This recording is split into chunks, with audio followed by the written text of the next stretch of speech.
মধ্যপ্রাচ্যের সামরিক ভারসাম্য নিয়ে যখন পুরো বিশ্ব উদ্বেগের মধ্যে রয়েছে, ঠিক সেই সময় ইরানকে ঘিরে নতুন এক রহস্য তৈরি হয়েছে। কয়েক মাস আগে দেশটি এমন একটি যুদ্ধবিমান প্রকাশ্যে আনে যেটিকে ঘিরে আন্তর্জাতিক পর্যায়ে ব্যাপক আলোচনা শুরু হয়। মাত্র একটি পরীক্ষামূলক উড্ডয়নই অনেক শক্তিধর দেশকে নড়েচড়ে বসতে বাধ্য করে।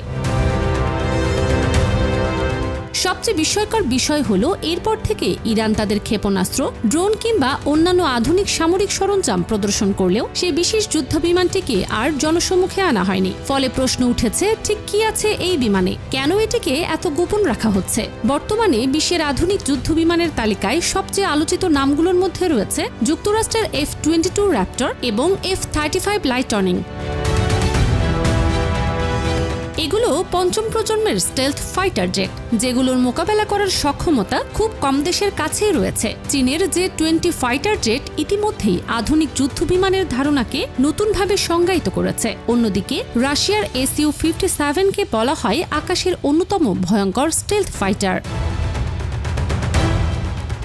কিন্তু বিভিন্ন আন্তর্জাতিক সামরিক বিশ্লেষকদের মতে ইরানের গোপন এই যুদ্ধবিমানটি হয়তো পঞ্চম প্রজন্মের নয়, তবে এটি প্রচলিত চতুর্থ প্রজন্মের ফাইটার জেটগুলোর তুলনায় অনেক বেশি উন্নত প্রযুক্তি ব্যবহার করে তৈরি হতে পারে। কিছু প্রতিবেদনে দাবি করা হয়েছে ইরান তাদের পুরনো যুদ্ধবিমানকে ব্যাপকভাবে আধুনিকায়ন করেছে। অনেকের ধারণা এটি হয়তো পুরনো F সিরিজ বা মিগ সিরিজ বিমানের একটি উন্নত সংস্করণ। এতে নাকি ব্যবহার করা হয়েছে শক্তিশালী টুইন ইঞ্জিন প্রযুক্তি, যার ফলে এটি অত্যন্ত দ্রুতগতিতে উচ্চতায় উঠতে সক্ষম হতে পারে। ধারণা করা হয় এর সর্বোচ্চ গতি ঘন্টায় প্রায় 2700 কিলোমিটারের কাছাকাছি, অর্থাৎ শব্দের গতির বহুগুণ বেশি।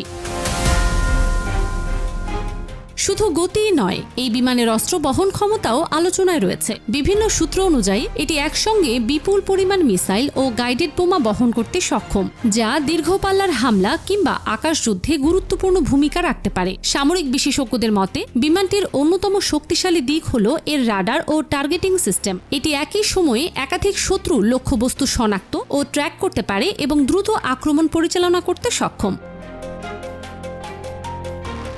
এছাড়া গুঞ্জন রয়েছে ইরান এই বিমানে নিজস্ব যোগাযোগ ও স্যাটেলাইট ভিত্তিক নেটওয়ার্ক ব্যবহার করেছে, যার ফলে শত্রুপক্ষ সহজেই এর সিগন্যাল জ্যাম করতে পারে না। অনেক আন্তর্জাতিক বিশ্লেষক মনে করেন এই প্রযুক্তির পেছনে রাশিয়া বা চীনের কোনো না কোনো সহায়তা থাকতে পারে, কারণ সাম্প্রতিক বছরগুলোতে ইরান, রাশিয়া ও চীনের সামরিক সম্পর্ক উল্লেখযোগ্যভাবে শক্তিশালী হয়েছে। বিশেষ করে রাশিয়ার উন্নত ইঞ্জিন প্রযুক্তি এবং চীনের আধুনিক এভিওনিক্স সিস্টেম নিয়ে দীর্ঘদিন ধরেই আলোচনা চলছে। তবে ইরান বরাবরই দাবি করে আসছে তাদের যুদ্ধ বিমান সম্পূর্ণ নিজেদের দেশীয় প্রযুক্তিতে তৈরি। অন্যদিকে ইসরায়েল এবং পশ্চিমা দেশগুলোর দাবি এই প্রকল্পের পেছনে বিদেশি প্রযুক্তিগত সহায়তা থাকতে পারে। উল্লেখযোগ্য বিষয় হল ইরান অতীতেও বহুবার পুরনো যুদ্ধ বিমানকে আধুনিক প্রযুক্তির মাধ্যমে নতুনভাবে কার্যকর করে দেখিয়েছে। এমনকি কয়েক দশক পুরনো F-14 টমক্যাট যুদ্ধ বিমানও তারা এখনও সক্রিয়ভাবে ব্যবহার করছে, যা অনেক সামরিক বিশেষজ্ঞকে বিস্মিত করেছে। ড্রোন প্রযুক্তি, ব্যালিস্টিক মিসাইল এবং আঞ্চলিক সামরিক সক্ষমতা সব মিলিয়ে ইরান এখন মধ্যপ্রাচ্যের অন্যতম গুরুত্বপূর্ণ সামরিক শক্তিতে পরিণত হয়েছে।